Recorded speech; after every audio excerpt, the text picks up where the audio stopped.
ഇല്ല, ഞാനിവിടെ വന്നിരിക്കുന്നത് എറണാകുളത്തപ്പൻ ഗ്രൗണ്ടില് ഇവിടെ ഒരു പായസമേളയുണ്ട്. അപ്പൊ അതിന്റെ പരിപാടിക്കാണ് വന്നിരിക്കുന്നത്. അപ്പൊ ഇവിടെ ബാലി ബാലിയുടെ ഒരു മോഡലിൽ ഒരു സംഭവമൊക്കെ ഉണ്ട്. അപ്പൊ അത് കാണാനും ഓൾറെഡി അതിന്റെ ഉദ്ഘാടനം കഴിഞ്ഞാണ്.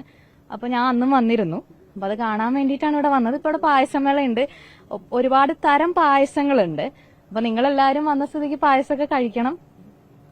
ഇപ്പോ പോലീസ് ഈ ഒരു വിഷയത്തിൽ കേസെടുക്കാനുള്ള ഒരു പദ്ധതിയുമായിട്ട് മുന്നോട്ട് പോവുകയാണ്. അപ്പോൾ ആരെങ്കിലും വിവരങ്ങൾ തേടിയാൽ അത്തരം വിവരങ്ങൾ കൈമാറുമോ പോലീസ്? ഇല്ല, അതിനെക്കുറിച്ചൊന്നും ഞാൻ ഇത്തരം കാര്യങ്ങളെക്കുറിച്ചൊന്നും അങ്ങനെ ഇപ്പൊ ഈ ഒരു സന്ദർഭത്തിൽ സംസാരിക്കാൻ ആഗ്രഹിക്കുന്നില്ല. കാരണം ഇപ്പൊ ഒരു ഓണത്തിന്റെയൊക്കെ സമയമായി വരികയാണ്. അപ്പൊ അതിന്റെയൊക്കെ ഒരു ആഘോഷ സമയങ്ങളിലൊക്കെയാണ്.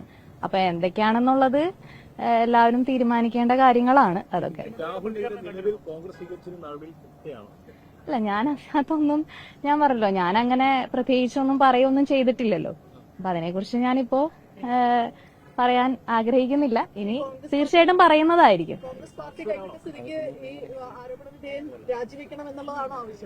അല്ല, അതൊക്കെ ഞാൻ അതിനെക്കുറിച്ചൊന്നും ഒപ്പയും ചെയ്യുന്നില്ല. അതൊക്കെ പ്രസ്ഥാനം തീരുമാനിക്കേണ്ട കാര്യം. ആരാണ് എന്താണ് അനാവശ്യമായിട്ട് ഈ ഒരു കേസിലേക്ക് വലിച്ചെടുക്കരുത് എന്നൊക്കെ ഏതായിരുന്നു അതിനൊരു സാഹചര്യം എന്തായിരുന്നു? വലിയൊരു ആക്രമണം അദ്ദേഹത്തിനെതിരെ ഉണ്ടാവും തോന്നിയിട്ടാണോ? സോഷ്യൽ മീഡിയയിൽ വല്ലാത്ത രീതിയിൽ അദ്ദേഹത്തെ ആക്രമിക്കുന്നതായിട്ട് കണ്ടു. എന്തോ തരം ഗൂഢാലോചനകളൊക്കെയാണെന്നുള്ളത്.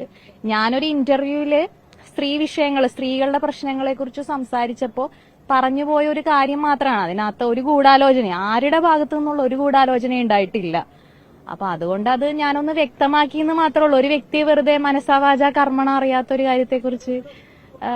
വ്യക്തിയെക്കുറിച്ച് പറയുന്നത് കേട്ടപ്പോ ഒരു വിഷമം തോന്നി. അതുകൊണ്ട് ഒരു എക്സ്പ്ലനേഷൻ ഇട്ടു എന്ന് മാത്രമേ ഉള്ളൂ.